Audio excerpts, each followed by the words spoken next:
Okay, so welcome everyone. So today what we are going to do is that we are going to learn how to how to plot a model where you have a square form of variable means a quadratic model. So for that, first of all, we're going to download a template Excel file. So let me open a file. So the website is, let me open first. Yes. So website is jeremydawson.co.uk/slopes. So this is the website. It has provided several relevant, useful templates which you can use to draw graphs. Okay. So the graph that you are going to draw is, let me do an example here that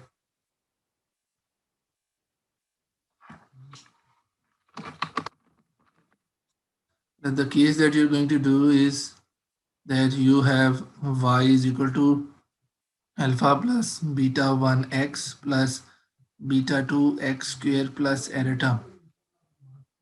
So since you have a square variable, so it means that you can have four types of outcomes.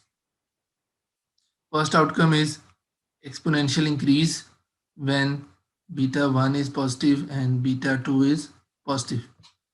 You can also have an exponential decrease if beta 1 is negative and beta 2 is negative. You can have a U-shaped curve if beta 1 is negative and beta 2 is positive. Or you can have a U-shaped curve, inverted U-shape if beta 1 is positive and beta 2 is negative. So these are four possible cases. So here we are going to do is that we'll based upon the results, we'll draw the example. So let me clear the screen and let's come here. So this is the template that you're going to download. This is quadratic regression. The regression which has a square variable.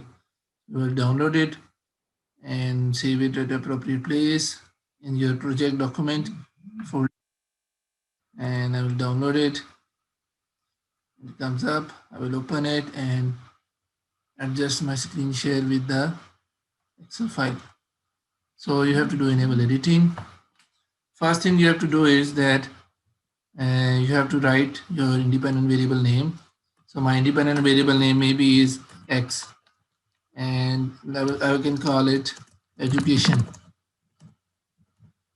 It depends which is your independent variable. Then in the regression model, then you have to do is you have to open your results, and then you have to tell the coefficient of X and coefficient of X square. So you have to put them here, and then constant should come here. This way you put the values from your regression results and you place it here. Then you have to do is in your software you have to do the descriptive stats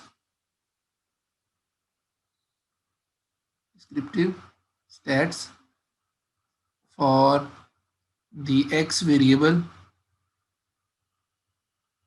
so that you can calculate the mean of X and standard deviation of X so that you can plot them in appropriate place. So mean will come here and standard deviation will come here. So let me change the values so that you can see how it is changing. Let me clear the screen. So here you can see that he has given some different values and it is plotting the graph. Now what I will do is I will change it to 1.5 and 0.7, or let me 0.9 or 1.2. So same way you have a similar U-shaped curve and you have an intercept available and mean and standard. So you can do it to 0 and 2 or 1.5. So this way you can add the appropriate values. Or what sometime what will happen is, suppose I will write 5 here. Now graph is not shown. So what is happening is that the y-axis is not settled. So you have to do is that there's some background calculation shown here. So what I will do, I will highlight it and make it in red color. It will take some time to show up because it is changing the font of the formulas. So you can see the formulas shown here. So this graph is actually plotting this line. So what you have to do is that you can notice here the minimum value is 16.2 and the highest value is 76. So it means you have to double click the y-axis. We'll open up the scale here. So I will write it here that my minimum value should be 16 and maximum should be what was shown here. It was 76. So 76.95. So I will write 77. Okay. So it will happen and the graph will be shown. So once you have completed this thing, what you can do is you can go in format, you can go in design and select a quick layout. What I prefer is this one where you have a title, you have a x-axis title and you have a legend. When you do this, you can go here and move the legend below the in the bottom or below the on the top. What is the advantage? It makes your graph wider. Now you can add a title. This is the quadratic effect of education. Okay, and your dependent variable, let's say my dependent variable was wages or productivity. So this is my dependent variable. Since you have only one graph, you can remove the legend anyways. So this is your graph. You can copy it. And when you copy it, make sure when you go in a Word file or any other Excel file, when you're pasting it, make sure paste it as a picture. Otherwise, what will happen is when you change the calculation in the background, the graph will also change. So this way you can plot the quadratic graphs. Now I will give you some background why we are doing it. So quadratic graphs are actually based upon assumption that the x variable